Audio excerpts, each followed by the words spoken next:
इस आईपीओ में अप्लाई करने की हमारी एडवाइस होगी, अप्लाई करें अच्छे लिस्टिंग गेंस के लिए भी और लॉन्ग टर्म के लिए भी, दोनों के लिए पीएन गाडगिल के आईपीओ में आपको अप्लाई करना चाहिए। 850 करोड़ का फ्रेश इशू है, 250 करोड़ का ऑफर फॉर सेल है, टोटल 1100 करोड़ की साइज है और 6000 करोड़ के आसपास का, 6300 करोड़ का मार्केट कैप बनता है। क्यों करना चाहिए? दो तीन चीज़ें जो अच्छी इस कंपनी के बारे में। पहली चीज़ है कि बहुत ही स्ट्रॉन्ग ब्रांड है और स्ट्रॉन्ग प्रोमोटर्स हैं।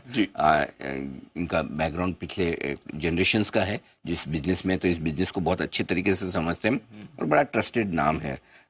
स्पेशली महाराष्ट्र में, मुंबई, पुणे और महाराष्ट्र के कुछ और शहरों में बहुत गहरी पकड़ है। ये कंपनी है ना, जैसे ज्वेलरी में आप इस तरह से गिन सकते हैं, जैसे अभी बाजार स्टाइल आई थी ना ईस्टर्न इंडिया में, जो रिटेल में वो गहरी पकड़ रखने वाली कंपनी, एक ही मार्केट में पेनिट्रेट करके आप उसमें ज़्यादा डीप तक घुसे।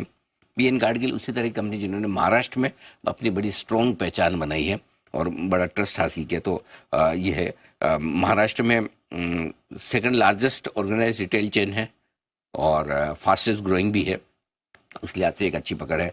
पिछला फाइनेंशियल ट्रैक रिकॉर्ड है वो बहुत मजबूत है। अब तक का जो 3 साल का मेरे पास में आरएचपी के जरिए है वो अच्छा है। वैल्यूशंस रीजनेबल है, बहुत सस्ते नहीं, बहुत महंगे नहीं, तो रीजनेबल वैल्यूशंस है और मुझे लगता है कि आगे चलते हुए भी जो इनके प्लान है एक्सपांशन के, उसका फायदा तो जरूर मिलेगा। तो ओवरऑल काफ़ी कुछ पॉजिटिव्स हैं। नेगेटिव साइड पर अगर देखना चाहें तो एक तो ये है दीप की पूरा का पूरा फोकस महाराष्ट्र पे ही है। तो एक तरह से आप ये कह सकते हैं कि रीजनल प्लेयर है, लेकिन आजकल क्या है, रीजनल प्लेयर को भी मार्केट पसंद कर रहे हैं। फॉर एग्जाम्पल आपका सेनको गोल्ड है, वो भी एक तरह से ईस्टर्न मार्केट में रीजनल प्लेयर है। थंगा माइल आपका अलग है। तो ज्वेलरी में ये एक टिपिकल ट्रेड भी है कि लोग वहाँ के लोकल रीजनल प्लेयर को पसंद भी करते हैं। तो उस हिसाब से, लेकिन नो डाउट है महाराष्ट्र फोकस है तो वो अपनी जगह है। बाकी जो अब एक्सपेंशन प्लान जो इनके हैं आगे और नई ज्योग्राफी में जाने का या नए स्टोर्स खोलने का, उसके लिए जाहिर सी बात है कि आगे चलते हुए भी थोड़ी कैपिटल की और जरूरत पड़ेगी। तो हो सकता है थोड़े डाइल्यूशन और हो, क्योंकि इस आईपीओ के बाद भी प्रमोटर के पास 83% हिस्सेदारी बचेगी।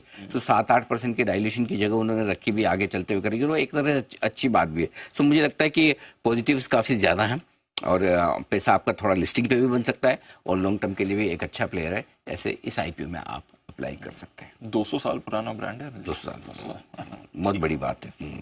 तो डिसेंट लिस्टिंग गेन और लॉन्ग टर्म दोनों के लिए पैसे लगाएं, ये है आपके लिए पीएन गाडगिल पर अनिल जी की राय आती हुई। चलिए